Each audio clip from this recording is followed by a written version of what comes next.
Your first enemy isn't an American soldier. It's the frost. It seeps through your wool greatcoat, numbs your fingers, and turns your breath into a ghost in the air. You are huddled in the frozen quiet of the Ardennes forest, and you've been told a secret. You are part of the final great gamble, the counterattack that will turn the tide of the war. You believe it, but right now, you can barely feel the trigger on your rifle. So before the order to advance is whispered down the line, feel free to hit that like button and subscribe. Let me know in the comments what time it is where you are. Find your warmth now. Let the gentle hum of a fan be the only wind you hear tonight. Let the silence of the forest settle around you. We're stepping into another time, December 1944. Not into the general's maps, but into the boots of a young soldier, waiting for the signal that will unleash one of the biggest surprise attacks in history. Your breath escapes in frail, fleeting clouds, each one crystallizing before it can fully form, as if the Ardennes forest has claimed even your exhalations. It's December 1944, and you stand, a German soldier, swallowed by the shadowed pines, their branches heavy with snow that glints like shattered glass under a moonless sky. The cold doesn't merely surround you, it invades, seeping through your threadbare wool coat, gnawing at your fingertips until they feel like brittle twigs. Somewhere in the distance, a kitchen fire sputters, its acrid scent of congealed grease curling through the air, mingling with the sharper tang of pine sap and damp earth. You shift your weight, and the snow beneath your boots groans, a reluctant witness to your presence. Your rifle, slung across your shoulder, feels heavier than it should, its metal biting through your gloves, as though it too resents the frost. Officers move among the ranks, their voices low, urgent, speaking of Wacht am Rhein, the grand plan to fracture the Allied lines, to drive a wedge through their confidence and reclaim the momentum of a war that feels like it's slipping through your frozen fingers. They call it the last hope, a desperate lunge to turn the tide. You want to believe them. You try, but the cold whispers its truth, a quiet, relentless doubt that coils around your thoughts like barbed wire. What if this is just another march into oblivion? Yet you stand straighter, because hope, however brittle, is all you have left to carry. The forest around you is a cathedral of silence, its pews made of snow-draped trees, its altar the promise of victory. Your comrades are shadows, their faces obscured by scarves and the dim glow of cigarette ends that flare briefly, like tiny rebellions against the dark. Someone coughs, a sound that cuts through the stillness, sharp as a snapped twig. You glance at the man next to you, Karl, a wiry boy from Dresden with eyes too old for his face. He's muttering about his mother's potato soup. The memory's so vivid, you can almost smell it, warm and earthy, a cruel contrast to the reality of your empty stomach. You nod, not because you agree, but because it's easier than admitting you're thinking of your childhood kitchen, where the clock ticked too loudly and the bread was always soft. A figure approaches through the gloom, his boots crunching with purpose. It's your platoon leader, a grizzled veteran of the Eastern Front, his face carved by winters harsher than this one. He doesn't speak at first, just presses a chunk of black bread into your hand, its surface hard as stone, its edges dusted with frost. "Eat," he says, his voice a low growl. "You'll need strength to survive this gamble." His eyes meet yours, sharp and unyielding, like a blade held to your resolve. No smile, no warmth, just a command to endure. You take the bread, its weight absurdly heavy for something so small, and tuck it into your pocket. It's not food. It's a promise you're not sure you can keep. The air hums with a strange taut energy, as if the forest itself is holding its breath, waiting for the spark that will set this frozen world ablaze.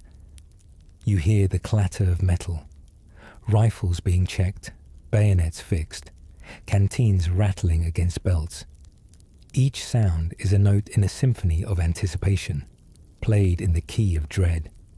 Your fingers, numb despite your gloves, fumble with the strap of your pack, and you wonder, not for the first time, if you're ready. Ready for what, exactly? The officers don't say, not in words that make sense. They talk of rivers, Rhine, Meuse, of breaking the enemy's spine, of a Christmas spent in triumph. But you've seen enough of war to know that promises are as fragile as the ice underfoot. Historians, years later, will pore over this moment, dissecting the audacity of Hitler's plan. They'll argue whether the Allies' blindness was born of arrogance, fresh from victories in France, or if German deception, false radio signals, misdirection, silence, wove a veil too thick to pierce. Some will call it a masterstroke of secrecy, others a delusion dressed in ambition. But you, standing here, don't care for their debates. You care about the ache in your toes, the way your breath stings your throat, the nagging question that gnaws at you. Can you outrun the cold, the enemy, the weight of your fear? You shift your rifle, its stock slick with frost, and try to focus on the task ahead, not the doubts that trail you like ghosts. The forest seems to lean in, its branches whispering secrets you can't quite hear. You catch a glimpse of a star through the canopy, a pinprick of light that feels impossibly distant, like a memory of peace you can't quite grasp. Your platoon leader moves on, his silhouette blending into the dark, and you're left with the bread, the cold, and the weight of a plan you barely understand. You break off a piece of the loaf, its texture like gravel, and chew slowly, each bite a small act of defiance against the hunger that's become your shadow. It tastes of ash and resolve, and you swallow it down, wondering if it's the last thing you'll eat before the world changes. There's a moment, fleeting as a snowflake, where you imagine a different life, one where the cold is just a winter morning, where your hands are warmed by a hearth, not a rifle. You think of your sister, her laughter bright as summer, or your father who taught you to carve wood with a knife that now sits unused in your pack. These thoughts are dangerous, softening the edges of your determination, but you let them linger because they remind you why you're here, not just for a war, but for a home you might never see again. The irony isn't lost on you. You fight to survive, yet survival feels like a debt you'll never pay off. And yet, there's something in this frozen moment that stirs you. The camaraderie of shared hardship, the unspoken bond with men who, like you, are too stubborn or too scared to give up. You glance at Carl again, his face half hidden, and wonder what he's fighting for. A letter from home, a promise to himself. You don't ask. Some questions are too heavy for words.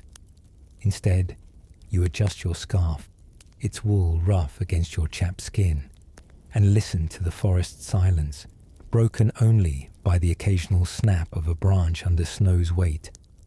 It's a sound that feels like a warning, or perhaps a plea, from a world that's seen too much. The officers' whispers grow urgent, their shadows darting between trees. You sense the plan unfolding, a machine creaking into motion, powered by desperation and dreams of glory. You don't know if it's madness or genius, but you know one thing. You're part of it, for better or worse. The cold presses closer, a relentless companion, but so does the flicker of hope, thin as a candle flame in a storm. You grip your rifle tighter, its chill a reminder of what's coming, and take a step forward, into the dark, into the war, into a story that's yours alone, yet shared by thousands. The forest watches silent as you move toward a fate you can't yet name. The forest exhales a hush that feels like a command, as if the snow-laden pines are conspiring to keep your secrets. The order came in whispers, passed from shadow to shadow. March silently, wait for the signal. A flicker of a flashlight to pierce the dark. No tanks rumble, no engines growl, only the muffled crunch of 1,000 footsteps, each one a cautious prayer against betrayal. The air tastes of frost and fear, sharp enough to cut your tongue. Your pack digs into your shoulders, its straps chafing through your coat, as though the weight of the war itself has settled there, unyielding, like a stone you can't set down. You move in a ragged line, a procession of ghosts draped in winter camouflage, their outlines blurred by the falling snow. The forest is a maze of silhouettes, each tree a sentinel watching your passage with indifferent eyes. A branch snaps somewhere to your left, and your heart lurches, expecting gunfire. But it's only the weight of snow breaking free, tumbling to the ground with a soft thud. You exhale, your breath a fleeting spectre, and glance at the soldier beside you, Fritz, a lanky farmhand from Bavaria, whose knuckles are white around his rifle. He doesn't meet your gaze, his eyes fixed on the path ahead, as if staring hard enough might carve a way through the uncertainty. You wonder what he sees in the darkness, but the question feels too heavy, like asking a man to name his own grave. The silence is oppressive, a living thing that presses against your eardrums, broken only by the occasional rustle of a scarf or the clink of a canteen. You're told to stay quiet, to blend into the night, as if the Allies might hear your thoughts if you breathe too loudly. The officer's plan hinges on this secrecy, a gamble that the enemy, bloated with victories in France, won't see you coming. Historians will later debate this moment, some claiming the Allies' complacency was their downfall, others praising the German ruse, false signals, coded messages, a dance of deception woven through the fog. But you don't care about their arguments. You care about the snow seeping into your boots, turning your toes to numb stone, and the nagging fear that the forest might be listening, waiting to betray you. Fritz mutters something under his breath, a curse or a prayer, you can't tell. His voice is a faint rebellion against the stillness, and you're grateful for it, even if it's just a reminder that you're not alone. You adjust your scarf, its fibers stiff with ice, and try to focus on the rhythm of your steps. Each one feels like a defiance, a refusal to let the cold or the dark claim you. But doubt creeps in, sly as a fox, curling around your thoughts. What if the Allies know? What if their sentries are waiting, hidden behind the next ridge, their rifles trained on the shadows? You push the thought away, but it lingers, a splinter in your mind, sharp and unyielding. The forest seems to shift, its branches weaving a tapestry of half-seen shapes. A gust of wind stirs the snow, sending it swirling like ash from a forgotten fire. You catch a whiff of something, wet wool perhaps, or the faint metallic tang of gun oil. It's a reminder of the men around you, their presence a fragile comfort against the vastness of the night. Someone ahead stumbles, his curse swallowed by the snow, and you hear a sergeant hiss a warning, his voice like a blade slicing through the quiet. You wonder how anyone can navigate this labyrinth, where every tree looks the same, every path a promise of disorientation. Your compass, tucked in your pocket, feels like a talisman, though you haven't dared check it, afraid it might lie. A memory surfaces unbidden. A summer day, years ago, when you wandered through a forest near your village, the air warm, the leaves whispering of simpler things. You shake it off because nostalgia is a luxury you can't afford. Here, the forest is no friend. It's a puzzle, a trap, a stage for a war you barely understand.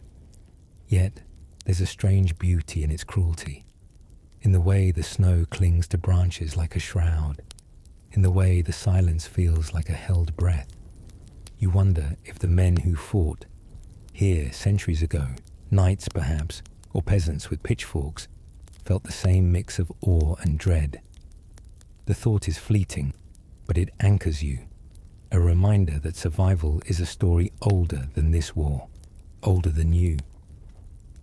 The sergeant ahead raises a hand, and the line halts, a ripple of stillness spreading through the ranks. You crouch, your knees aching, and peer into the dark, searching for the signal. Nothing, just the endless snow, falling like a curtain over the world. Fritz shifts beside you, his breath ragged, and you notice his gloves are torn, his fingers red and raw. He catches you looking and offers a crooked grin, the kind that says he's too stubborn to admit defeat.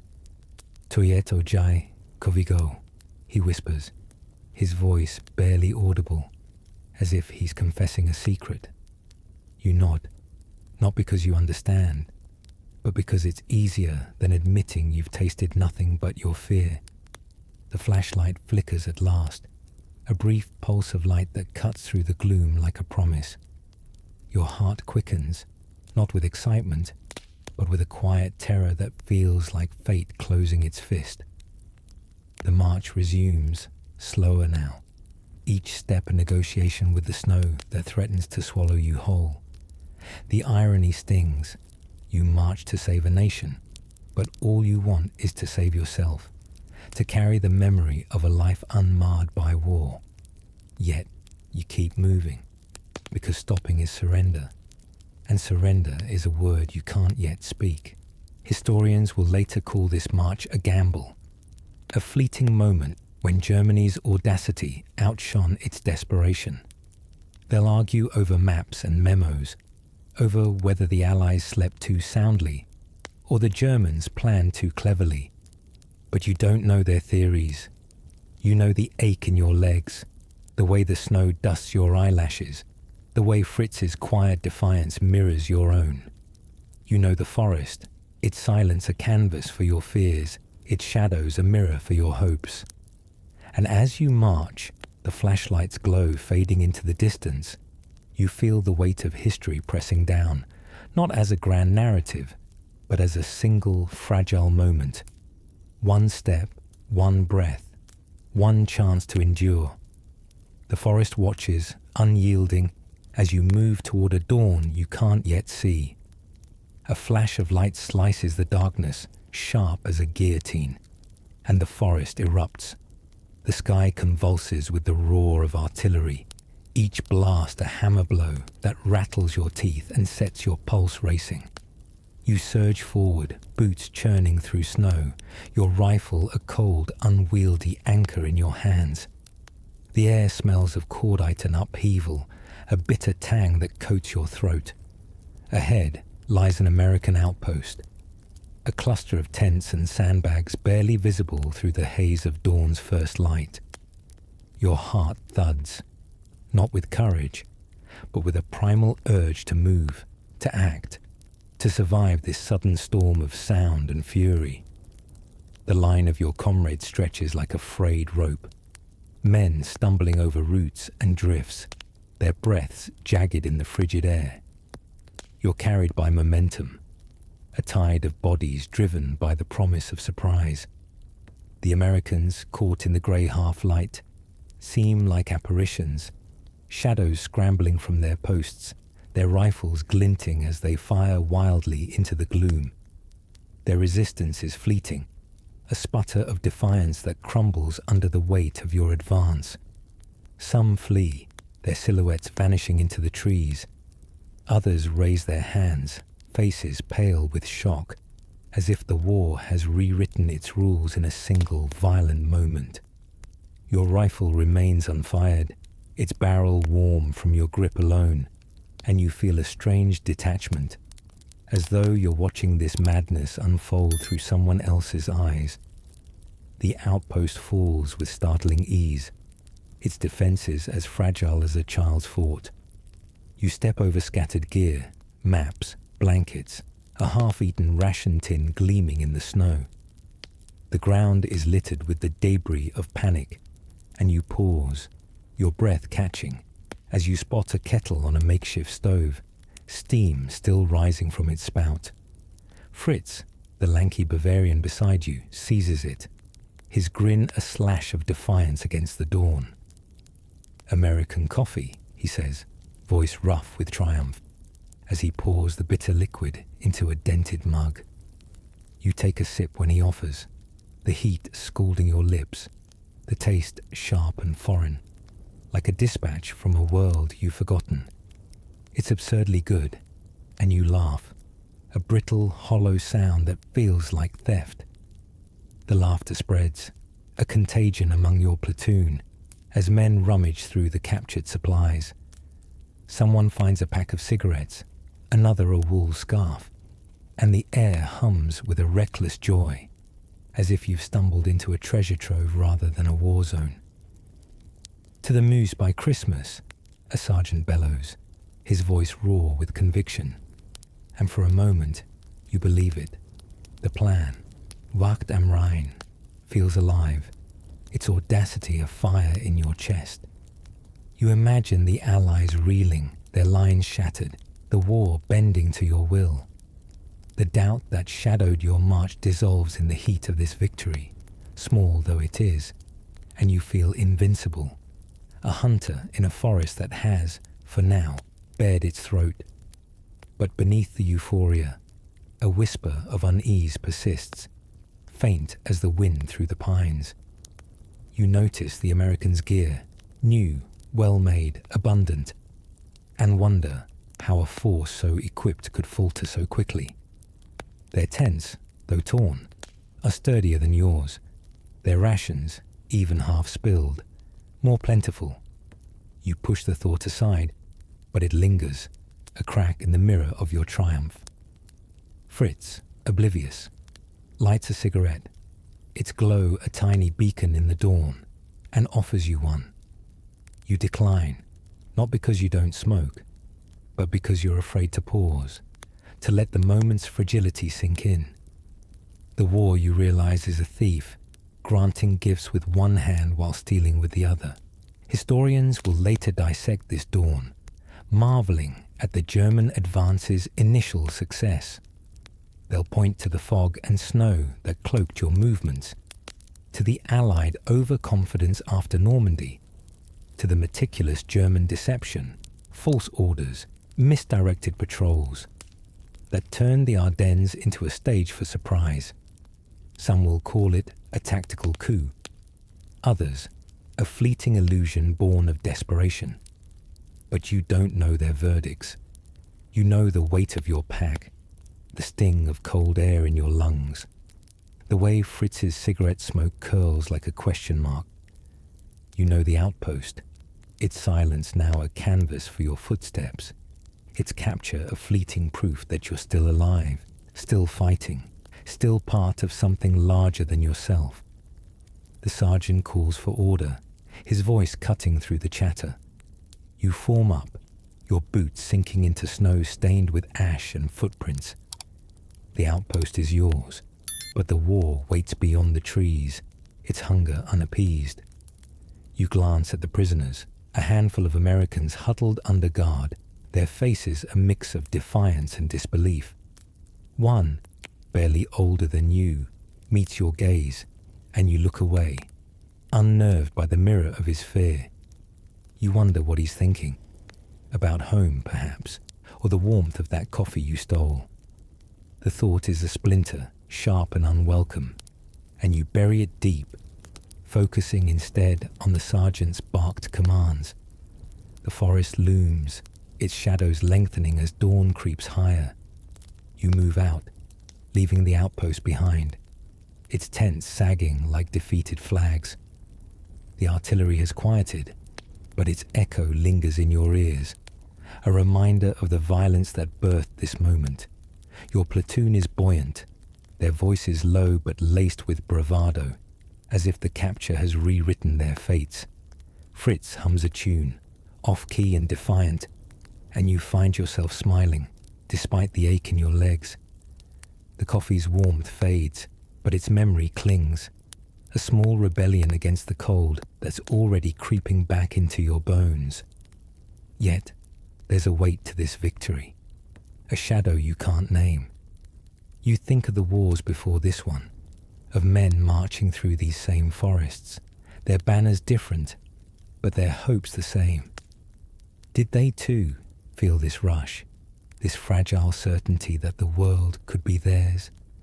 The question is a ghost, trailing you through the snow, and you wonder if history is just a cycle of such moments, brief flares of triumph swallowed by time. You shake it off, because philosophy is a luxury, and you're a soldier, bound to the present, to the next step, the next order. The path ahead narrows, the forest closing in like a fist. You grip your rifle, its stock slick with condensation, and try to hold onto the thrill of the outpost's fall. It's a lifeline, thin but real, in a war that feels like a labyrinth with no exit. Fritz's humming falters, and you glance at him, seeing the same unspoken question in his eyes. How long can this last? You don't answer, because some truths are too heavy for dawn's light. Instead, you march on, the snow crunching beneath you, each step a quiet vow to endure, to carry this fleeting victory into whatever lies beyond the trees. The forest watches, its silence a prophecy you're not ready to hear, as you move toward a fate that's both yours and not yours alone. The dawn's fleeting triumph fades like a dream you can't quite recall, and the Ardennes closes its jaws around you. The path narrows, choked with mud and ice, a treacherous ribbon that mocks your advance. Your boots, sodden and heavy, sink into the mire, each step a wrestle with the earth itself. The air carries a damp chill, thick with the scent of rotting leaves and distant smoke, as if the forest is exhaling its despair. Your pack feels like a millstone, its straps carving grooves into your shoulders, and your rifle, clutched tightly, is less a weapon than a crutch against the exhaustion creeping into your bones. The euphoria of the first victory has curdled, replaced by a grinding weariness that settles in your chest like frost. Your platoon, once a tight knot of purpose, now straggles along the trail, a line of hunched figures blurred by fog. The forest looms, its pines standing like mourners at a funeral, their branches sagging under the weight of snow. You pass a truck, its wheels mired in sludge, its driver cursing in a dialect you barely understand. You join the effort to free it, your hands slipping on the icy frame, your breath coming in sharp gasps. The vehicle groans but doesn't budge, a steel beast trapped in the forest's grip. Someone mutters that it's out of fuel anyway, and you move on, leaving the truck to rust like a forgotten vow. The plan, Wacht dem Rhein, demands speed, a lightning thrust to splinter the Allied lines, but the Ardennes laughs at such ambitions. The roads, if you can call them that, are little more than ruts, clogged with abandoned gear and the wreckage of haste. You spot a crate half buried in the snow, its contents spilled, bandages, a broken radio, a single glove too large for any hand you know. You pick it up, its wool stiff with ice, and tuck it into your pack, not because you need it, but because it feels like stealing a piece of the enemy's confidence. The irony isn't lost on you. You're scavenging scraps while dreaming of rivers and victories, as if a glove could tip the scales of war. Fritz, the Bavarian who shared his stolen coffee, walks ahead, his lanky frame swaying with each step. He's quieter now, his earlier bravado dimmed by the forest's relentless demands. You catch his eye, and he offers a shrug, a gesture that says more than words. The silence between you is heavy, filled with questions neither of you dares ask. Where are the tanks? Why are the supplies late? What if the Allies are waiting, their eyes hidden in the fog? You push the thoughts down, but they rise again, like bubbles in a stagnant pond, each one bursting with a quiet dread. The forest seems to pulse with a life of its own, its shadows shifting as the fog thickens. You hear a distant rumble, artillery perhaps, or thunder mocking your plight. The sound fades, leaving only the creak of your boots and the labored breathing of the men around you. A sergeant, his face etched with fatigue, barks an order to keep moving, but his voice lacks the fire it held at dawn. You wonder if he believes in the plan anymore, or if he's just marching because stopping would mean admitting defeat. The thought is a stone in your stomach, heavy and cold, and you focus on the trail. Each step a small rebellion against the urge to collapse. Historians will later map this advance, tracing the German push through the Ardennes with neat arrows and dates. They'll note the weather's role, fog and snow that hid your movements, but also shackled your progress. They'll argue over Hitler's strategy, whether it was a desperate lunge or a calculated risk, and how the lack of fuel doomed the panzers before they could roar. But you don't know their analyses. You know the ache in your calves, the way the fog clings to your skin like a second coat, the gnawing hunger that makes you dream of bread you can't taste. You know the glove, its oversized fingers a silent taunt, as if the enemy is laughing from beyond the trees. A shout breaks the quiet, and you freeze, your hand tightening on your rifle. It's not gunfire, just a truck further ahead, its axle snapped, its cargo scattered like offerings to the forest. You help gather the crates, tins of meat, half frozen, and ammunition that feels heavier than hope. The sergeant curses the driver, but his anger is hollow, a performance for men too tired to care. Fritz heaves a crate onto his shoulder, his face grim, and you notice a cut on his hand, the blood already crusting in the cold. He doesn't complain, and you don't ask, because pain is just another companion now, as familiar as the fog. The march resumes, but the pace is sluggish, each step a negotiation with the terrain. You pass a signpost, its letters faded, pointing to a village you'll never reach. The name, Malmedy, perhaps, stirs a vague unease, but you can't place why. You think of other signs, other roads, from a time when travel meant freedom, not survival. The memory is a flicker, quickly snuffed out by the present's demands.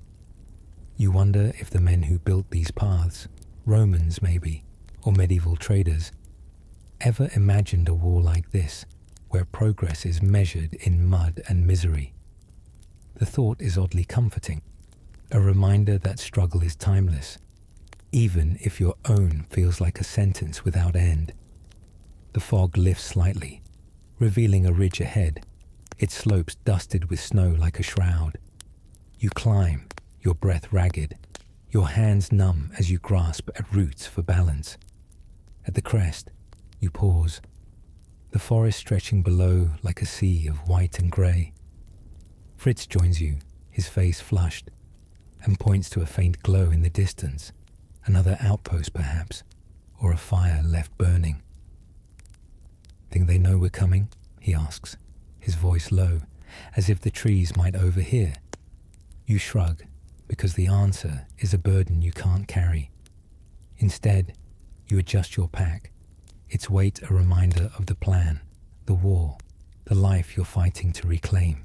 The descent is harder, the snow slick underfoot, and you nearly fall, catching yourself on a sapling that bends but doesn't break. Fritz chuckles, a sound that feels like defiance, and you manage a smile. though it hurts your chapped lips. The platoon regroups at the base, the sergeant counting heads, his face a mask of resignation.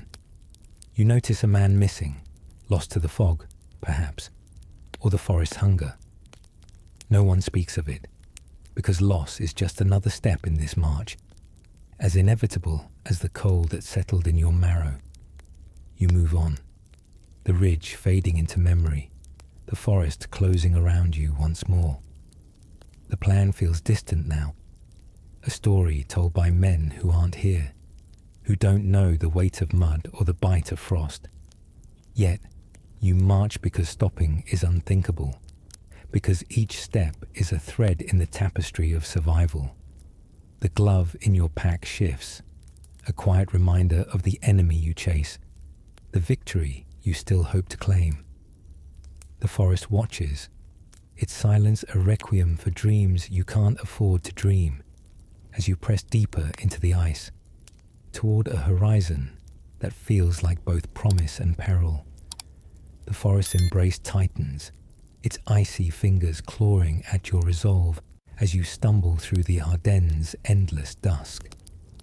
The trail, once a path to victory, has become a quagmire, its surface a churn of mud and snow that sucks at your boots with every step.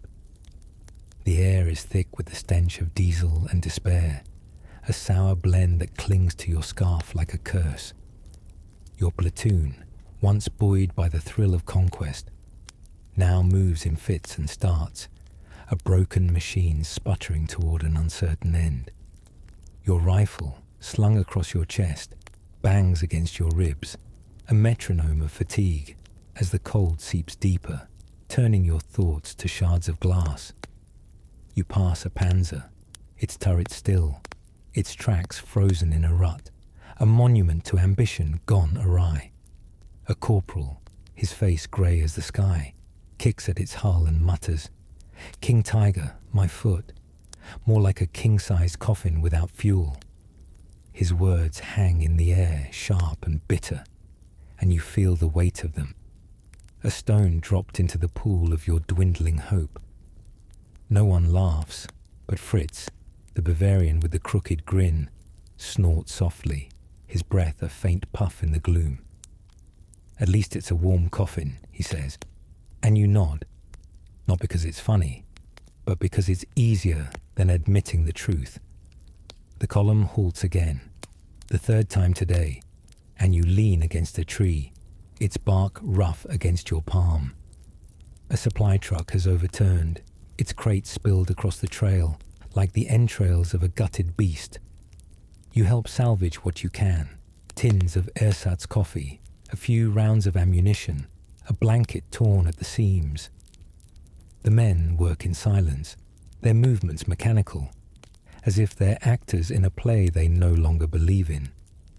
You catch whispers of rumors, artillery firing on your lines, maps misdrawn, fuel convoys lost to the fog. Each story is a crack in the facade of your mission, and you wonder if the officers, hidden behind their clipped orders, see the same unraveling you do. Fritz kneels beside you, sorting through the wreckage, his hands trembling from cold or doubt. You can't tell. He pulls out a tin of sardines, its label faded, and tucks it into his coat. "For later," he says, but his eyes betray him, searching for something more than fish. A sign, perhaps, that this march isn't madness. You want to reassure him, but the words stick in your throat, frozen like the ground beneath you. Instead, you hand him a torn map you found, its edges curled like a dying leaf. He studies it, then laughs, a dry, hollow sound. "This says we're in Berlin," he says, and you both know it's a lie, but you cling to it, a fragile shield against the chaos creeping closer. Historians will later trace these days, their pens circling the German advance's faltering steps. They'll argue over the supply lines, stretched thin as gossamer, and the fuel shortages that left panzers stranded like beached whales.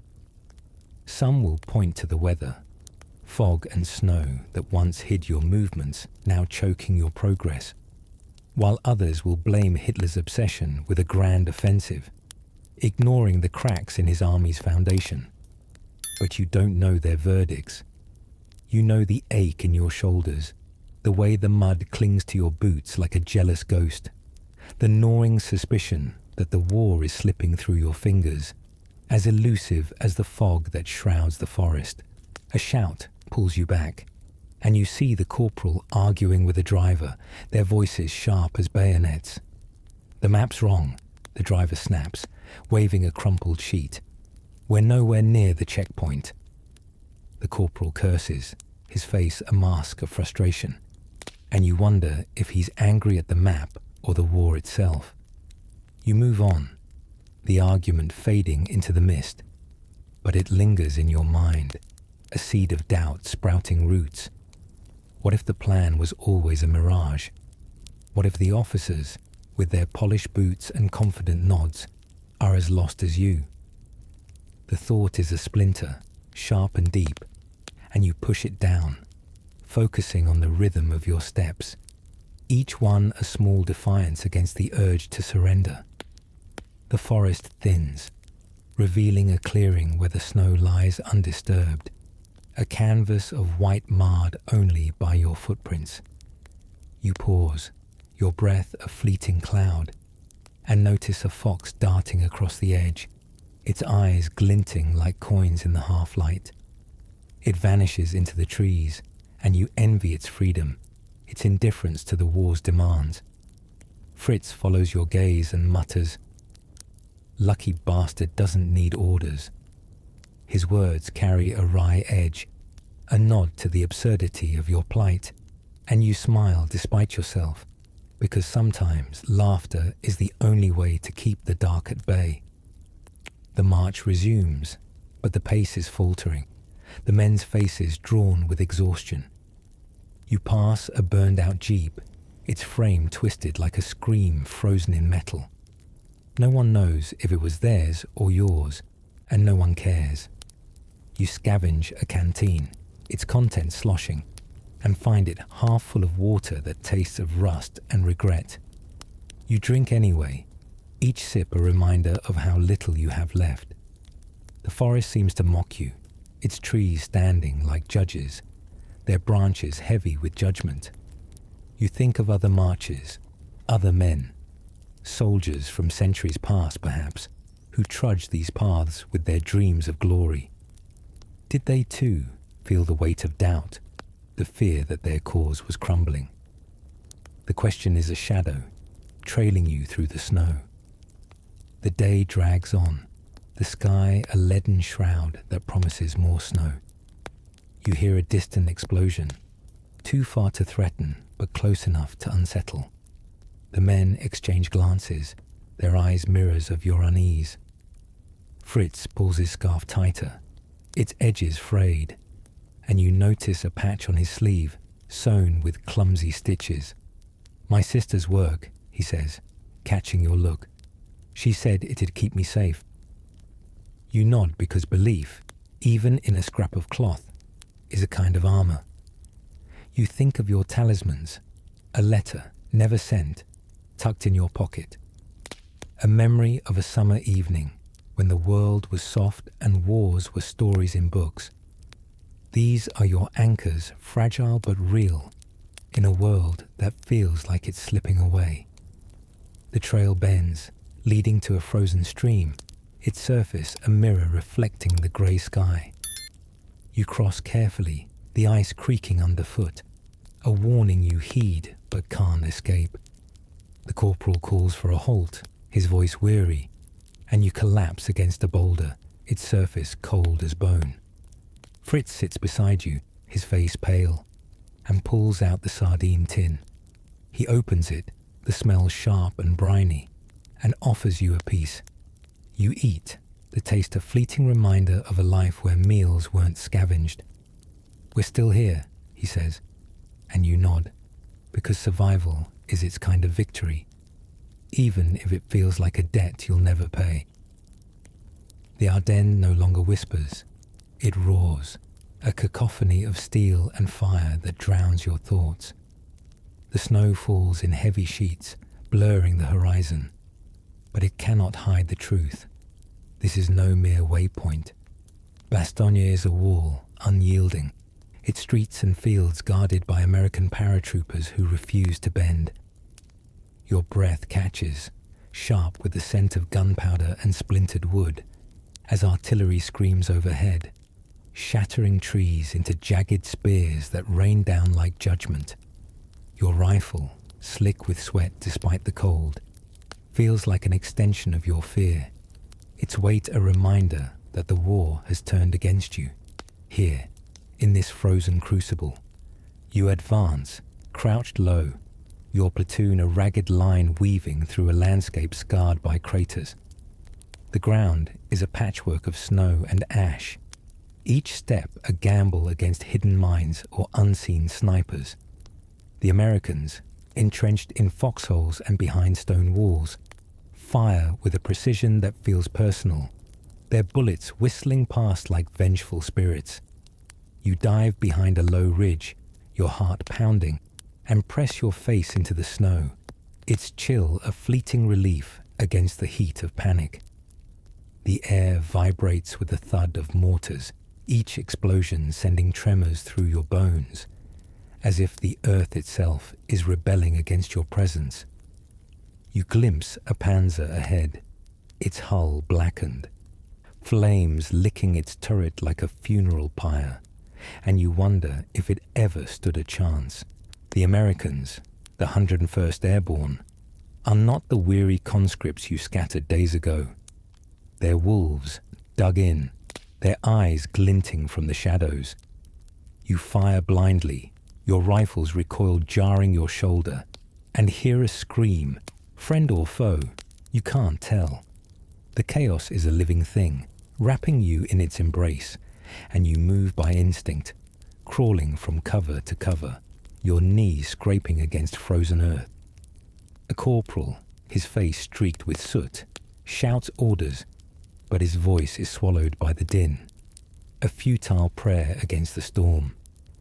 You wonder if he believes in victory anymore, or if he's just shouting to keep the fear at bay. You find shelter behind a shattered barn, its walls splintered, its roof collapsed like a broken promise. Beside you, a young soldier, Werner, a quiet boy from Hamburg, huddles, his eyes wide, his hands trembling as he reloads.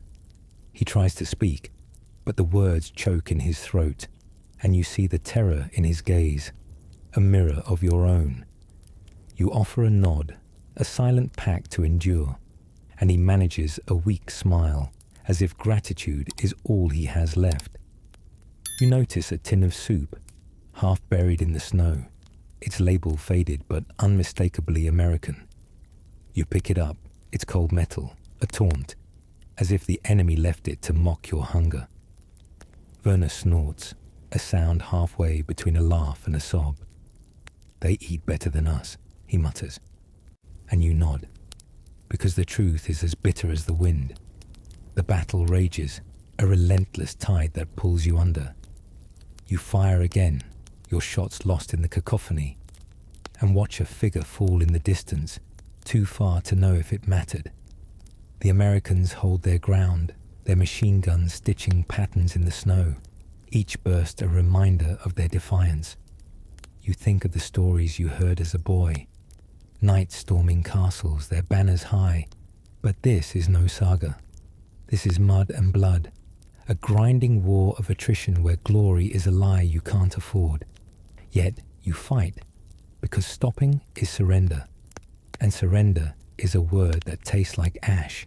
The cold bite deeper, your fingers numb around your rifle, and you wonder if you're fighting the enemy or the forest itself.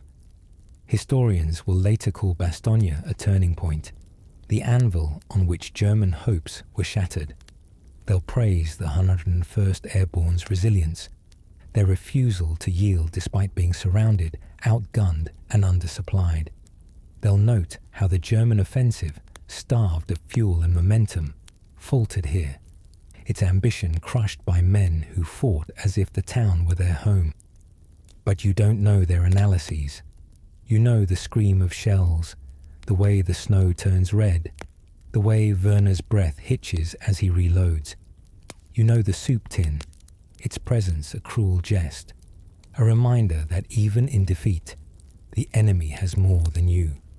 The day stretches, each minute an eternity carved in frost. You move to a new position, a ditch barely deep enough to shield you, and hunker down, your back against the earth. Werner follows, his face pale, his scarf torn. He pulls out a photograph, creased and faded, and shows it to you, a girl, smiling, her hair catching sunlight that feels like a memory from another life. She's waiting, he says, and you nod, because hope, even as fragile as that photograph, is a lifeline. You think of your keepsake, a watch stopped at a time you can't recall, and wonder if it's still ticking somewhere, in a world where time means something other than survival. The artillery quiets, but the silence is worse, heavy with the promise of more violence. You hear a shout, a German voice, and see the corporal waving you forward, toward a cluster of buildings on the town's edge. You move, your legs leaden, your heart a drumbeat of dread. The buildings are ruins, their walls pocked with bullet holes, their windows blind eyes staring at nothing. You find a doorway, its frame splintered, and crouch inside, Werner at your side. The air smells of charred wood and despair, a scent that clings to your skin like damp cloth. You wonder if this is what defeat smells like, or if it's just the town refusing to yield. The fight continues, a relentless dance of fire and shadow. You fire, reload, fire again, your hands moving by rote, your mind adrift in a sea of noise. Werner stays close, his presence a tether to something human, something alive. You think of the men who fought here before, soldiers of older wars, their battles lost to time, and wonder if they too felt this crushing weight, this sense that the world was narrowing to a single brutal moment.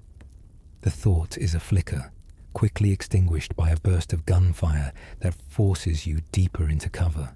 The day ends, or perhaps it doesn't. Time is a blur, measured in heartbeats and spent cartridges. You and Werner retreat to a shallow trench, the snow piling around you like a shroud. He clutches the photograph, his fingers white, and you see the fear in his eyes, the same fear that gnaws at you. You don't speak because words are too heavy, too fragile. Instead, you share a moment of silence, a quiet rebellion against the chaos. The soup tin lies discarded, its contents frozen, a monument to a hunger you can't satisfy. The war, you realize, is not just against the Americans, but against Bastogne itself, a town that stands like a sentinel, unyielding, as you brace for the next assault, your fate written in snow and steel. The air is sharp with the scent of charred timber and blood, a bitter reminder that this battle is no longer about victory, but survival. Your fingers, numb despite your gloves, cling to your rifle, its barrel cold as a gravestone. The snow around you is stained with the chaos of war, dark patches where men fell, where hope bled out. Bastogne, once a name on a map, is now a crucible, its streets a labyrinth of ruin where your dreams of triumph lie shattered, like glass under the weight of winter.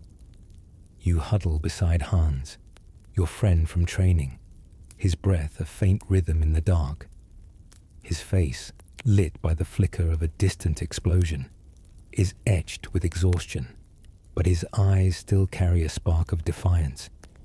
He nudges you, his voice a hoarse whisper, and tells a story about a Berlin barmaid who once spilled beer on his boots. The memory is absurd, a fragile thread of warmth in this frozen hell, and you almost smile, but the sound of gunfire snaps you back. A bullet cracks against the wall, sending stone chips flying, and you duck, your heart a wild drum in your chest. Hans presses closer, his shoulder against yours, and you feel the weight of his presence, a lifeline in a world unraveling. The assault resumes, a relentless tide of noise and terror. You peer over the wall, squinting through the snow, and see shapes moving in the gloom. American paratroopers, their silhouettes sharp against the white. They fire with a ferocity that feels like fate, their bullets tearing through the air like accusations. You return fire, your rifle bucking, but the shots feel futile, swallowed by the storm. A scream pierces the night, close and raw, and you turn to see Hans slump, a small, dark hole in his temple, his eyes wide with surprise. Blood seeps into the snow, a crimson bloom that steals your breath. You reach for him, but he's gone, his body heavy, his story unfinished. A barmaid's laughter, now a ghost in your mind. You pull his scarf, still warm, from his neck and drape it over his face, a futile shield against the cold. The fabric smells of tobacco and sweat, a trace of the man he was, and you tuck it into your pocket, not as a keepsake but as a debt you can't repay. The gunfire fades, a momentary lull, and you sit, stunned, your hands shaking. The war has taken many things, hope, warmth, sleep, but this is different. Hans was your anchor, his quiet humor a light in the dark, and now the dark feels deeper, a void that swallows even your grief. You wonder if this is what war does, strips you bare, until all that's left is the act of moving forward. The snow falls, relentless, burying the traces of battle. You crawl to a new position, a ditch lined with frozen roots, and press yourself into its embrace. The cold is a living thing, wrapping you in its grip, and you feel it in your bones, a chill that speaks of endings. Your platoon is scattered, their voices faint, their faces blurred by the storm. A corporal, his coat torn, signals to hold the line, but his gesture feels hollow, a performance for ghosts. You wonder if he sees the same truth you do. Bastogne is not a town, but a monument, unyielding, its defenders carved from the same stone as its walls. Historians will later call this stand legendary. The 101st Airborne's defiance at Bastogne, a story of grit and sacrifice. They'll write of men who held a besieged town against impossible odds. Their resolve a hammer that shattered German ambitions. They'll note the lack of supplies, the brutal cold, and the way the Americans turned scarcity into strength. But you don't know their tales. You know the weight of Hans's scarf, the way the snow drinks his blood, the way your rifle feels like a lie. You know the ditch, its earth hard as iron, and the silence that follows each burst of gunfire, a silence that feels like judgment. You fire again, your shots mechanical, your mind adrift. The Americans are shadows, their voices carrying across the lines, sharp with defiance. You hear a laugh, brief and startling, and wonder what could be funny in this hell. The thought is a spark, quickly extinguished, but it lingers, a reminder that even in war, humanity persists, stubborn as the frost. The night stretches, each moment a weight you carry alone. You find a piece of chocolate in your pack, its wrapper crinkled, its surface dusted with frost. You break it in half, as if Hans were still here to share it, and eat your portion, the sweetness bitter with absence. The act is a ritual, a quiet defiance against the loss that surrounds you. You wonder if the men who fought here centuries ago, archers perhaps, or pikemen, knew this same grief, this sense that the world was narrowing to a single, brutal point. The thought is a tether, connecting you to a lineage of sorrow, and you hold it close because it's all you have left. The battle surges again, a wave of sound and fury that pulls you under. You move, crouching low, your boots slipping on the icy ground. The Americans hold fast, their fire unrelenting, and you feel the weight of their resolve, a force as tangible as the cold. You fire, reload, fire again, each action a prayer for survival. The ditch becomes your world, its walls a fragile sanctuary, and you cling to it, your breath ragged, your heart a drumbeat of fear. You think of Hans, his laughter, his story, and wonder if he knew this was coming, if he sensed the moment when the war would claim him. The snow falls, soft and merciless, covering the scars of battle. You look at the scarf in your hand, its fibers stiff with cold, and feel a pang of guilt, as if keeping it is a betrayal. But you can't let it go, because it's all that remains of a friend who made this hell bearable. You tuck the scarf away, its weight a reminder of what you've lost, and brace for the next assault, knowing that Bastogne will not yield, that the wall of steel is also a wall of memory, unyielding as you carry on, alone in a crowd of ghosts. The Ardennes exhales a frost that seeps into your soul, a silent predator more lethal than any bullet. The air is a blade slicing through your tattered coat, turning your breath into brittle crystals that vanish before they fall. The snow around you is no longer a landscape but a shroud, its surface dusted with ash from battles past, its chill a thief that steals your warmth and will. Your rifle lies beside you, its metal icy to the touch, as useless against this enemy as a child's toy.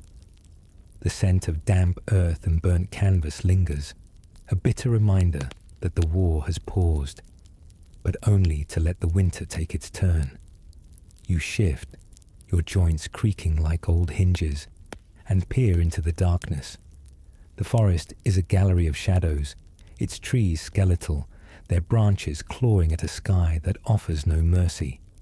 Your platoon, what remains of it, is scattered across the ridge, their forms barely discernible through the haze of falling snow. You see Werner, the quiet boy from Hamburg, curled in his foxhole, his face pale as the frost that coats his scarf. He hasn't spoken since the last assault, his silence a weight heavier than the cold. You want to call out, to bridge the gap, but the effort feels futile, like shouting into a void that swallows all sound. The night is a thief, stealing more than warmth. You wake to find men who didn't rise, their bodies stiff, their eyes glazed with a thin veneer of ice. The cold kills without fanfare, without gunfire, claiming lives in the quiet hours when hope is thinnest. You check your fingers, cracked and raw, the skin peeling like bark from a dying tree. Your boots, once sturdy, are now prisons of ice. Each step a small agony that reminds you you're still alive. You rub your hands together, the friction feeble, and think of fires, real fires, not the smouldering wrecks of panzers or the fleeting glow of a match. The memory is a wound, sharp and deep, and you push it away, because longing is a luxury you can't afford. You scavenge for warmth, a desperate ritual born of instinct.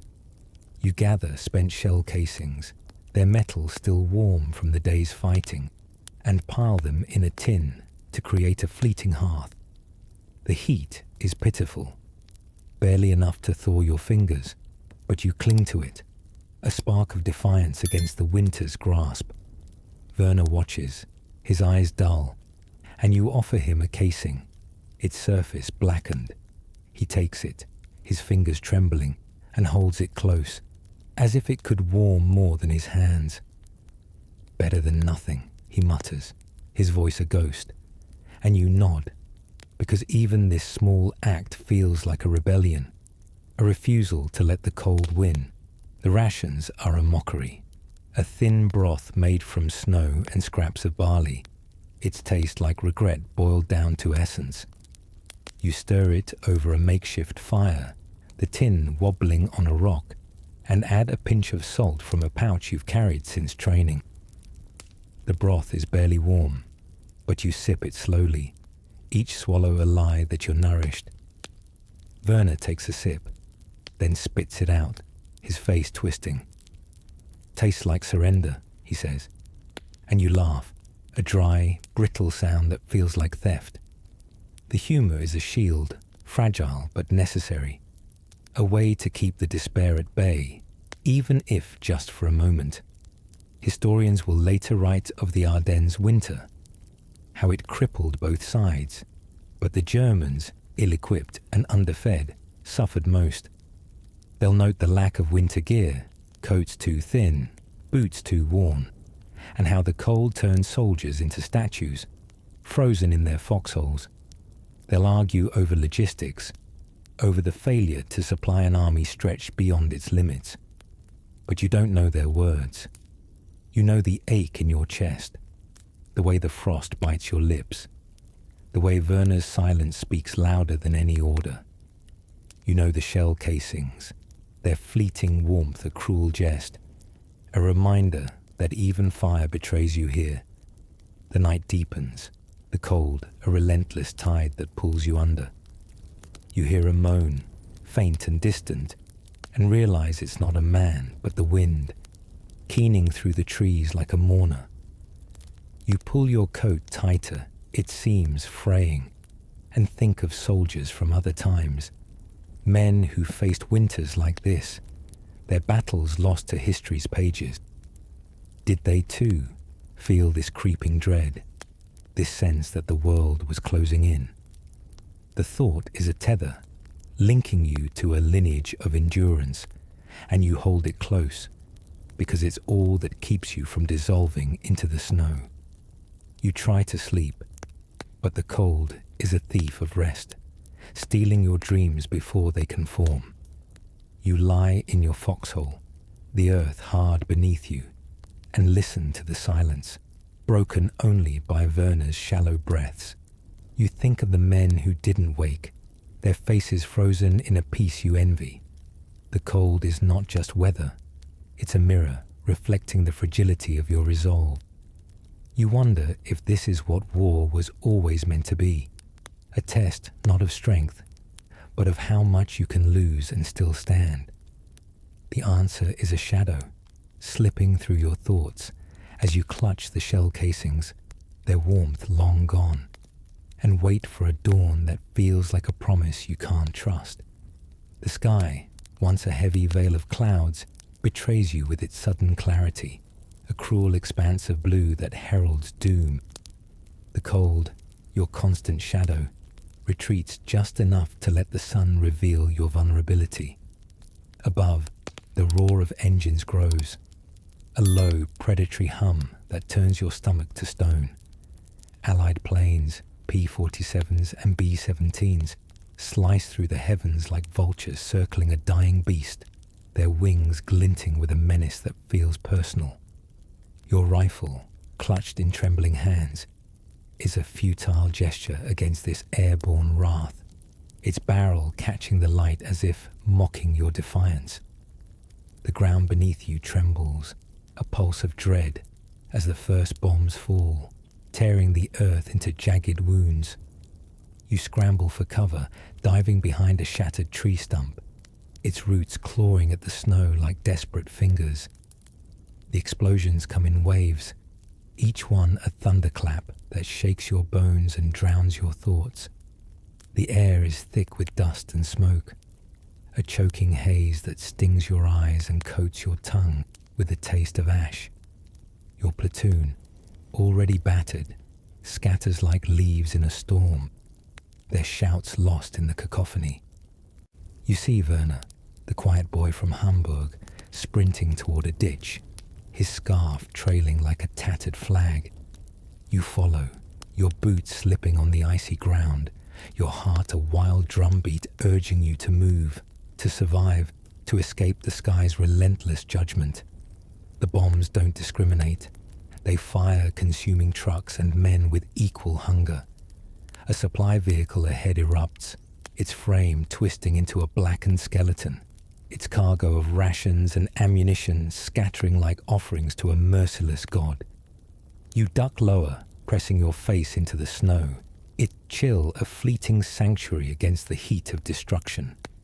The plains circle, their shadows passing overhead like reapers, and you feel the weight of their gaze, as if the sky itself is an enemy, watching, waiting. Your breath comes in gasps, each one a small rebellion against the urge to surrender, to let the chaos claim you. You wonder if this is what it means to be hunted, to be prey in a war you once thought you could win. Werner reaches the ditch, his face pale, his eyes wide with a fear that mirrors your own. He pulls you down beside him, his hand gripping your arm, a lifeline in the maelstrom. "They own the sky," he whispers, his voice barely audible over the roar. You clutch the scarf you took from another friend, its fibers stiff with frost, and feel its weight, a reminder of losses you can't outrun. The planes pass, their engines fading, but the silence that follows is worse, heavy with the promise of more to come. You scan the ridge, searching for familiar faces, but the smoke obscures them, a veil that hides both the living and the lost. In the wreckage, you find a tin of American rations, its lid dented but intact, a cruel prize amid the ruin. You pry it open, your fingers numb, and find peaches, their syrup frozen into a glistening sludge. You scoop a piece with your knife, its sweetness sharp and alien, a taste of a world you've forgotten. Werner watches, his expression unreadable, and you offer him half. He takes it, chewing slowly, as if savoring a memory rather than food. "They eat like kings," he says, his voice laced with a bitter edge, and you smile, a wry acknowledgement of the absurdity. The peaches are a fleeting comfort, a spark of defiance against the hunger that gnaws at you, but they can't erase the truth. The sky is no longer yours. Historians will later dissect this moment, noting how the clearing skies turned the tide in the Ardennes. They'll write of Allied air superiority, how P-47 Thunderbolts and B-17 flying fortresses shattered German supply lines, turning panzers into smouldering relics. They'll argue over the timing, how the weather's shift allowed the Allies to unleash their full might, crushing an offensive already crippled by fuel shortages. But you don't know their analyses. You know the tremor of the earth, the way the smoke burns your throat, the way Werner's hand shakes as he eats. You know the tin, its contents a mockery of your need, a reminder that even in defeat, the enemy has more than you. The planes return, their shadows sweeping across the snow like a death knell. You brace, your body pressed into the ditch, your mind racing with fragments of fear. You glance at Werner, his face half hidden by his scarf, and see the same question in his eyes. How much more can we lose? You don't answer, because the answer is a shadow, too vast to name. The bombardment eases, leaving a landscape of craters and wreckage. You crawl from the ditch, your knees aching, your hands raw. The ridge is unrecognizable, its trees splintered, its snow scarred with black. You find a helmet, half buried, its owner gone, and you leave it, because some relics are too heavy to carry. Werner follows, his steps unsteady, and you move together, a pair of ghosts in a world remade by fire. The air smells of oil and grief, a scent that clings to your skin like a second coat. You wonder if this is what war was always meant to be, a stripping away of everything but the will to endure. You pause by a burned-out truck, its frame twisted, its tires melted into the earth. Inside you find a map, its edges charred, its lines meaningless now. You tuck it into your pack, not for navigation, but as a talisman, a piece of a plan that once held promise. Werner watches, his silence louder than words. and you see the weight of his losses in the slump of his shoulders. You think of other battles, other skies, men who faced their storms, their defeats centuries ago. Did they too feel this crushing inevitability, this sense that the world was turning against them? The thought is a thread, linking you to a history of struggle, and you hold it close because it's all that keeps you moving. The world collapses into a white void, and you, a German soldier, are left adrift in the Ardennes' frozen expanse. The sky's betrayal has left you stranded, your body a fragile ember flickering against the snow's relentless tide. The air smells of charred wood and absence, a hollow scent that clings to your scarf like a memory you can't shake. Your boots, worn to threads, sink into drifts that seem to pull you downward, as if the earth itself hungers for your surrender. Your rifle, slung across your back, is a dead weight, its purpose lost in the chaos that devoured your platoon. The forest stretches endlessly, its pines silent witnesses to a war that has left you behind. A solitary figure in a landscape that feels like the edge of existence. You crawl from the wreckage of the air raid, your body aching, your mind clouded with dust and grief.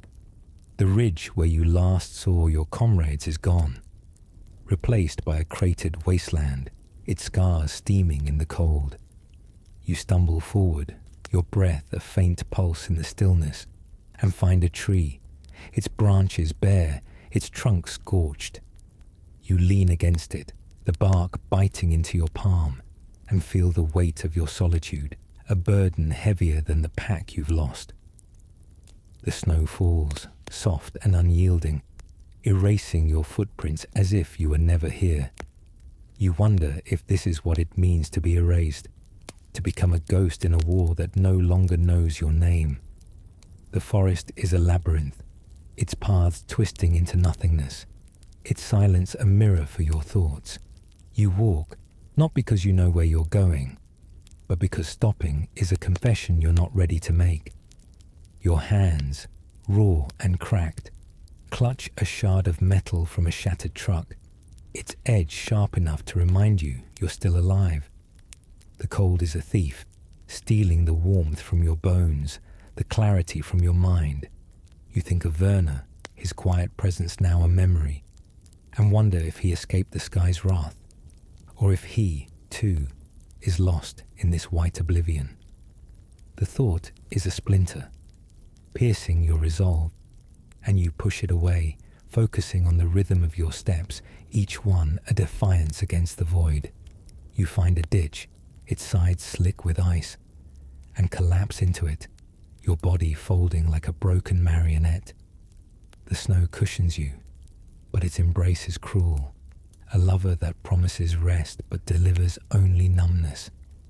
You rummage through your coat, finding a single biscuit, its surface hard as stone, and break it with your teeth, the crumbs tasting of dust and longing. You chew slowly, as if savouring a past you can't reclaim, and notice a sparrow perched on a nearby root, its feathers ruffled, its eyes bright with indifference. It hops, untroubled by the war, and you envy its freedom, its ignorance of the chaos that surrounds you. You don't know what you've got, you mutter, and the sound of your voice startles you, a reminder that you're still here, still speaking to a world that doesn't answer. The sparrow flits away, and you're alone again, the forest silence pressing against your ears. You think of other wanderers, soldiers from forgotten wars, pilgrims lost in these same woods centuries ago. Did they too feel this crushing isolation, this sense that the world had turned its back? The question is a thread, weaving you into a tapestry of endurance, and you cling to it because it's all that separates you from the snow. You pull out a letter, crumpled and stained, its words faded but familiar. A note from your mother, urging you to come home. The ink is blurred, the paper fragile, but you trace the lines as if they could guide you out of this frozen maze. Historians will later call this phase the unraveling, the moment when the German offensive in the Ardennes crumbled under Allied air power. They'll write of planes that turned supply lines to ash, of panzers abandoned for want of fuel, of an army stretched beyond its limits. They'll note the desperation that drove men to march without direction, to fight without hope. But you don't know their words. You know the ache in your legs, the way the snow clings to your eyelashes, the way the letter in your hand feels like a lie. You know the sparrow, its fleeting presence a mockery of your plight, a reminder that the world moves on, even when you cannot. You rise, your body protesting, and trudge onward, the forest a blur of white and grey. The cold is a companion now, as familiar as your own shadow, and you move through it, a figure carved from necessity. You find a stream, its surface a mirror of ice, and kneel to break it, hoping for water. The ice yields, but the water is bitter, tasting of earth and defeat. You drink anyway, each sip a small act of defiance, a refusal to let the cold claim you. The day fades, the sky darkening into a bruise, and you find a hollow beneath a fallen tree, its roots a fragile roof against the snow. You curl up, your rifle beside you, its metal cold as a promise broken. The silence is heavy, broken only by the wind's low moan, a lament for the men you've lost, the hopes you've buried. You think of the sparrow, its careless flight, and wonder if freedom is just the absence of memory. The thought is a flicker, quickly extinguished, but it lingers, a reminder that even in solitude, you carry the weight of those who came before. Soldiers, wanderers, dreamers who faced their winters and lived to tell the tale. You close your eyes, the cold pressing closer, and feel the letter against your chest, its paper a whisper of a world beyond the snow. The war, you realize, is not just a fight for victory, but for the pieces of yourself you can still save. You don't know if you'll find your platoon, if you'll see home again, but you know one thing. You're still here, still moving, still breathing. The snow falls, soft and relentless, and you let it cover you, a blanket that offers no warmth, but promises rest. The forest watches, its silence a requiem for the man you were, as you wait for a dawn you're not sure you'll see. The Ardennes is a maze of frost and ruin, its paths dissolving into a white abyss that swallows your purpose. No orders guide you now, only the instinct to move west, away from the fire and steel that shattered your world. The air reeks of damp wool and distant smoke, a sour perfume that clings to your coat like a stain. Your boots, their soles frayed to whispers, drag through drifts, each step a battle against a landscape that feels alive with malice. Your rifle, slung loosely, bumps against your hip, a relic of a fight you no longer understand. Its weight a silent accusation that you're still here, still fleeing. You're not alone, not entirely. 3 strangers, survivors like you, form a ragged band, their faces shadowed by scarves and exhaustion. There's Klaus, a wiry mechanic with a cough that rattles like loose bolts. Anna, a medic with haunted eyes. And Paul, a boy barely old enough to shave, his hands clutching a knife as if it could carve a path to safety. You met them in the chaos of the last air raid, drawn together by chance, bound by the shared need to keep moving. No one speaks of the past, of the units lost or the plans forsaken. The silence is a pact, a fragile shield against the truth that your army is unraveling, thread by thread into the snow. The forest is a cathedral of despair, its pines looming like mourners, their branches heavy with ice that glints in the faint moonlight. You follow a trail, that might not exist, its contours blurred by the storm. Your compass, cracked and useless, lies discarded in your pocket, a broken promise of direction. You navigate by instinct, by the dim glow of stars that peek through the clouds, their light cold and indifferent. Klaus pauses, his breath a jagged cloud, and carves his initials into a tree with his bayonet. The scratch is shallow but deliberate. "So the forest knows I was here," he says, his voice a dry rasp, and you nod, because marking your existence feels like the only victory left. The cold is a hunter, stalking you with patient cruelty. Your fingers, raw and swollen, fumble with a strip of cloth you've torn from your coat, wrapping it around your hand to stave off the ache. You find a root, gnarled and half-frozen, and chew it, its bitter taste a mockery of nourishment. Anna watches, her face unreadable, and offers you a sip from her canteen, its water metallic and scarce. You drink, the liquid stinging your throat, and hand it back, your gratitude unspoken but heavy. Paul hums a tune, faint and off-key, a lullaby from a childhood that feels like a dream. The sound is a lifeline, thin but real, in a world that seems determined to erase you. Klaus coughs again, his hand pressed to his chest, and you wonder if he's fighting the cold or something deeper, a wound you can't see. Anna adjusts her pack, its straps worn, and you see the resolve in her eyes, a quiet defiance that mirrors your own. Historians will later call this retreat a collapse, the moment when the German offensive in the Ardennes dissolved into fragments. They'll write of supply lines severed, of tanks abandoned, of an army broken by its ambition and the Allies' relentless counterattacks. They'll note the chaos, how units disintegrated into bands of stragglers, each man fighting not for victory but for survival. But you don't know their words. You know the burn in your lungs, the way the snow clings to your eyelashes, the way Klaus's initials seem like a prayer to a god who isn't listening. You know the root. Its taste is a bitter jest, a reminder that even hunger is a luxury when you're running.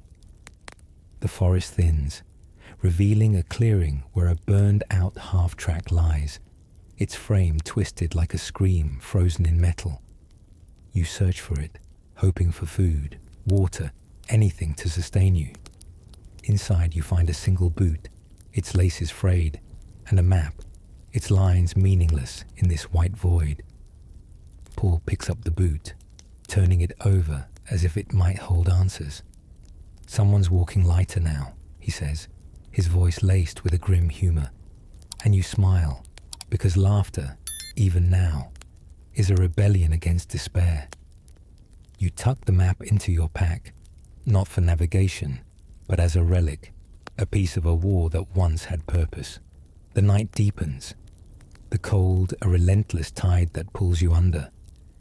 You find a hollow beneath a fallen log, its branches a fragile roof against the storm. You huddle with your companions, your bodies pressed close for warmth, your breaths mingling in the dark. Anna shares a piece of cloth, torn from her coat, and you wrap it around your neck, its warmth fleeting but precious. You think of other wanderers, soldiers from centuries past, refugees fleeing their wars, who walked these paths, their stories lost to time. Did they too feel this crushing solitude, this sense that the world had turned away? The question is a thread, weaving you into a history of survival, and you hold it close, because it's all that keeps you from fading. The Ardennes releases you from its frozen grip, but not with mercy. The snow stretches endlessly before you, a blank page where your story seems to falter. The air carries a faint tang of diesel and earth, a reminder of the chaos you fled. Your boots, more rag than leather, leave uneven tracks, each step a whisper of surrender you can't yet voice. Your rifle, slung loosely, feels like a relic from a life you no longer recognize, its weight a quiet accusation. Ahead, a road cuts through the white, and on it, a flicker of movement, an American Jeep, its headlights slicing through the dawn like a judgment you can't escape. You pause, your breath a fragile thread in the cold, and glance at your companions. Klaus, his cough a jagged rhythm. Anna, her eyes hollow with unspoken grief. Paul, clutching his knife as if it could carve a future. They're strangers bound by survival, their faces etched with the same exhaustion that weighs on you. No one speaks, but the silence is a shared confession, a recognition that the war has outrun you. You raise your hands, slow and deliberate, as the Jeep slows, its engine a low growl. The Americans emerge, rifles raised, but their faces hold no anger, only curiosity, as if you're a puzzle they haven't yet solved. One, a young soldier with cheeks flushed from warmth, steps forward, his eyes scanning you with a mix of pity and disbelief. He offers a chocolate bar, its wrapper crinkled, and a cigarette, its tip glowing faintly in the dawn. Your hands tremble as you take them, the chocolate sweetness a shock against your tongue, the smoke a bitter comfort that stings your throat. You try to light the cigarette, but your fingers, raw and unsteady, betray you. The American lights it for you, his match flaring like a small sun, and you inhale, the warmth spreading through your chest like a memory of life. "You're done running," he says, his voice soft, almost kind, and you nod, because the truth is heavier than pride. The chocolate melts in your mouth, a fleeting gift, and you feel a pang of shame, as if accepting it is a betrayal of the men you've lost. The Jeep leads you to a truck, its canvas flapping in the wind, and you climb aboard, your body folding into the bench like a book closing its final chapter. The camp awaits, a sprawl of barbed wire and tents, its order a stark contrast to the chaos you've known. The air smells of wet canvas and bread, a scent that feels foreign, almost cruel in its promise of sustenance. You're processed with quiet efficiency, tagged, searched, your rifle taken with a gentleness that surprises you. Your pack is emptied, revealing a crumpled letter, a shard of metal, and a scarf that carries the weight of memory. The guard, a boy with a sunburned face, hands you a notebook, its pages blank, and you wonder if it's meant to hold your story or erase it. The camp is a strange sanctuary, its walls a boundary between war and something softer. You share a tent with Klaus, Anna and Paul, their presence a fragile tether to the world you've left. Klaus scribbles in a margin, calculating distances to nowhere, his cough quieter now, as if the camp's order has soothed it. Anna stitches a tear in her coat, her movements precise, a silent refusal to let despair win. Paul carves a bird into a tent post, its wings crude but defiant, and mutters, "Birds don't fight wars." You smile, a wry acknowledgement of the truth, because even in this cage, life persists, stubborn as the frost that once tried to claim you. You lie on your cot, the canvas creaking beneath you, and trace the lines of your notebook, its pages a canvas for thoughts you can't yet voice. You write of the forest, its snow a shroud for dreams, of the men you've lost, their faces fading like stars at dawn, of the chocolate, its sweetness a fleeting rebellion against hunger. The words are heavy, each one a stone in a wall you're building to hold your memories. Historians will later call the Battle of the Bulge Germany's final gamble, a desperate thrust that crumbled under Allied resolve. They'll write of the 101st Airborne stand at Bastogne, of air raids that turned ambition to ash, of an army broken by its hubris. They'll note the prisoners, thousands like you, who walked out of the snow into captivity. Their war ended not with glory, but with quiet surrender. But you don't know their words. You know the creak of the cot, the way the canvas smells of rain, the way Paul's carving catches the light. You know the chocolate, its wrapper a relic of a kindness you didn't expect, a reminder that even in defeat, humanity lingers. The camp is a strange mirror, reflecting a life you thought you'd lost. You eat bread, soft and real, and drink water that doesn't taste of rust. The guards are kind, their voices soft, and you wonder if they see you as a man or a shadow of a war they're winning. You think of other captives from other times, soldiers who sat in camps like this, their stories etched in stone or forgotten. Did they too feel this mix of relief and shame, this sense that survival is both a gift and a burden? The question is a thread, weaving you into a history of endurance, and you hold it close, because it's proof you're still here. You close your eyes, the camps hum a distant lullaby, and feel the weight of your journey lift, if only for a moment. The war is over for you, its battles reduced to memories that will fade like snow in spring. You think of the forest, its cold a distant echo, and of the men who didn't make it, their faces a constellation in your mind. The notebook lies open, its pages waiting, and you wonder if you'll write of victory or loss, or simply of the act of surviving. The camp sleeps, its silence a gift, and you let it carry you, a soldier no longer fighting, into a rest that feels like home. The battle of the Bulge fades into the Ardennes' snowy hush, its echoes of courage and loss now a whisper in your heart. You, a German soldier, walked through frost and fire, carrying dreams that crumbled yet endured. The cold of 1944 lingers no more. Let your shoulders soften, your breath slow, as the weight of history slips away like a sigh. Sink into your blanket. Let the night cradle you, its stars a promise of peace. If your eyes still linger, share your thoughts below. Where are you, and what hour holds you? This WW2 history, woven with the German soldier's tale, bids you rest. Tomorrow, another story waits, a new thread of the past to guide you into sleep.